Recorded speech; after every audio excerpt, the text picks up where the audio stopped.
ஹாய்ங்க. இன்றைக்கி நம்ம பள்ளிப்பாளையம் சிக்கன் பார்க்கலாங்க. ரொம்ப ரொம்ப டேஸ்டியான பள்ளிப்பாளையம் சிக்கன். சரிங்களா? இருங்க, அதுக்கு வடச்சட்டியில் எண்ணெய் ஊற்றிக்கலாம். கடுகு கொஞ்சம் போட்டுக்கலாங்க. சின்ன வெங்காயம் ஒரு 350 கிராம். நான் 1 கிலோ சிக்கன் செய்கிறேன், அதனால் 350 கிராம் சின்ன வெங்காயம் போடுறேன். எந்த அளவுக்கு நிறையா போடுறோமோ அந்த அளவுக்கு டேஸ்டியாக இருக்கும். சரிங்களா? ஓகேங்க, சூப்பராக இருக்குங்க. போட்டுங்க நல்லா எண்ணெயில் வணங்கட்டுங்க. சரிங்களா? அதுக்கப்புறம் பார்த்துட்டிங்கன்னா, நான் ஒரு வரமிளகா ஒரு 15 வரமிளகாயை விதை எடுத்து வச்சுருக்கிறேன். ஓகேங்களா? அதை போட்டுக்கலாம். போட்டாச்சு. கருவேப்பிலை கொஞ்சம் போட்டுக்கலாங்க. போட்டு எல்லாத்தையும் நல்லா எண்ணெயில் வணங்கட்டுங்க. சரிங்கண்ணா. 1 கிலோ சிக்கனை நான் இஞ்சி பூண்டு இடித்து வச்ச இஞ்சி பூண்டை போட்டிருக்கிறேன். போட்டாச்சு. அரைச்சி போடுறத விட இப்படி போட்டால் டேஸ்டியாக இருக்குங்க. ஓகேங்கண்ணா, நல்லாயிருக்கும். ஒரு தடவை செஞ்சு பார்த்துட்டு சாப்பிட்டு எனக்கு சொல்லுங்கள். 1 கிலோ சிக்கன் பாருங்கள் போடுறேன். போட்டுக்கலாம். இருங்க, எல்லா சிக்கனையும் போட்டு டேஸ்ட் அப்படி இருக்குங்க. மஞ்சத்தூள் போட்டுக்கலாங்க. ஓகேங்க, உப்பு போட்டுக்கலாங்க. போட்டெல்லாம் கிளறி விட்டு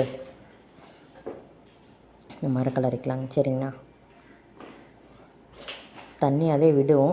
ஒரு 1/4 மணி நேரம் வேகட்டுங்க. இந்த மாதிரி மூடி வச்சிடலாங்க. நம்ம மூடி வச்சுக்கலாங்க. மூடி வச்சா பாருங்கள் எப்படி தண்ணி விட்டுருக்குது பார்த்தீங்களா? இன்னும் கொஞ்சம் நேரம் ஆகணுங்க. அது அந்த கறியோட பச்சை வாசம் போகிற அளவுக்கு ஒரு 1/4 மணி நேரம் இப்படி இருந்ததுன்னா அதுக்கப்புறம் நம்ம தண்ணி ஊற்றிக்கலாங்க. சிக்கனுக்கு மேலே, கறிக்கு மேலே ஊற்றிக்கலாம். சூப்பராக இருக்கும். பாருங்கள், கொஞ்சம் ஓரளவுக்கு வந்துருக்குது. ஆனால் இன்னும் வேகணும் நல்லா.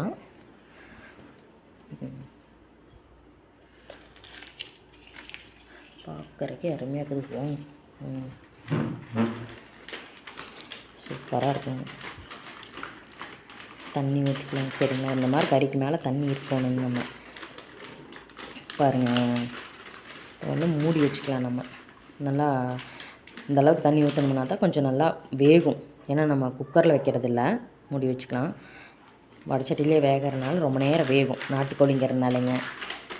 ப்ராய்லர் கோழினா உங்களுக்கு சீக்கிரமாக வெந்துடும்.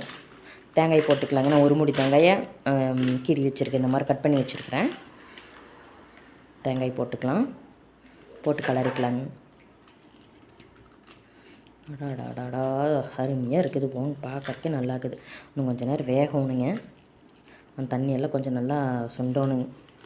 சரிங்கண்ணா? பாருங்கள், ஒரு தடவை இந்த மாதிரி செஞ்சு பார்த்துட்டு எனக்கு கமெண்ட் பண்ணுங்கள் எப்படி இருக்குன்னு.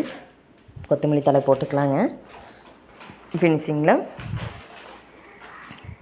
போட்டு கொஞ்சம் நேரம் ஒரு கலரி அவ்வளோதாங்க, முடிஞ்சுதுங்க. சிக்கன் பள்ளிப்பாளையம். வாங்க சாப்பிட்லாங்க. ஓகேங்களா? சூப்பராக இருக்கும்.